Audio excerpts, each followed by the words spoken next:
ঢাকা বিশ্ববিদ্যালয় খুব শীঘ্রই দেখবেন যে শুধু মানুষের অভিশাপ নিয়ে বাঁচতে হবে। খুব শীঘ্রই আপনারা দেখে নেবেন।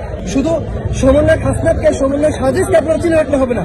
ঢাকা কলেজে বা বিভিন্ন কলেজে যে সমন্বয়টা আছে বা তারাও যে বৈষম্যবিরোধী ছাত্র আন্দোলনের অবদান রেখেছে সেটা কিন্তু মনে রাখতে হবে। মনে হচ্ছে যেন তারা পুলিশের চেয়ে বেশি, পুলিশ প্রোটোকল দিয়ে স্টুডেন্টদেরকে মারাচ্ছে এমন মনে হচ্ছিল।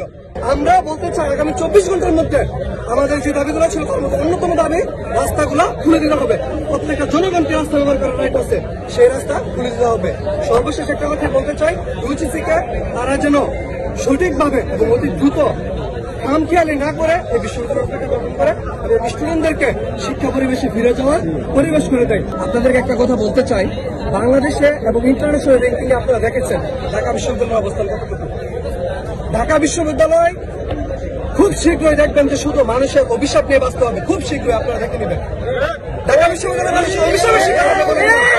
আপনারা বিশ্বরঙ্গীকে খেয়াল করে দেখতে পারবেন ঢাকা বিশ্ববিদ্যালয়ের মতো এতটুকু পাওয়ারফুল এবং বাংলাদেশের মধ্যে যেভাবে মাথাচাড়া দিয়ে আছে, বিশ্বরঙ্গীকে তারা কতটুকু মাথাচাড়া দিয়ে উঠতে পেরেছে। গবেষণার ক্ষেত্রে, আন্তর্জাতিক শিক্ষার ক্ষেত্রে তারা কতটুকু মান রক্ষা করতে পেরেছে। বাংলাদেশের মুখ সম্মানিত করার ক্ষেত্রে ঢাকা বিশ্ববিদ্যালয় কতটুকু অবদান রেখেছে। আমরা একটা কথা বলতে চাই যে আপনারা বা পুলিশ প্রশাসন ইভেন বাংলাদেশ হতে ভুলে গেছে বৈষম্য বিরোধী ছাত্র আন্দোলনে ঢাকা কলেজ কিংবা ঢাকা বিশ্ববিদ্যালয়ের বাদে অন্যান্য ছাত্ররা কিরূপ ভূমিকা পালন করেছিল। এই জিনিসটা ভুলে গেলে হবে না। বৈষম্য বিরোধী ছাত্র আন্দোলনে ঢাকা বিশ্ববিদ্যালয় যেমন প্রভাব ফেলেছে, তেমনি সারা বাংলাদেশের স্টুডেন্ট তথা ঢাকা বিশ্ববিদ্যালয়ের, ঢাকা কলেজের স্টুডেন্ট, ইভেন সাত কলেজের স্টুডেন্টরা, সিটি কলেজের স্টুডেন্টরা, তারা সবাই সমানভাবে অবদান রেখেছে। সেক্ষেত্রে শুধু সমন্বয় হাসনাতকে, সমন্বয় সাজিদকে আপনারা চিনে রাখলে হবে না।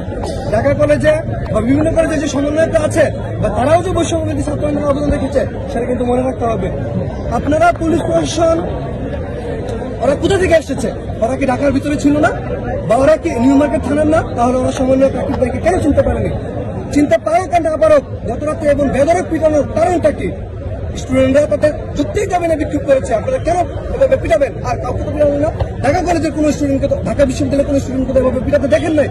ইভেন আমরা দেখেছি, আপনারা ফুটেজ খেয়াল করে দেখবেন, পুলিশের পিছনে তাদের স্টুডেন্টরা ছুটে চলে এসেছে।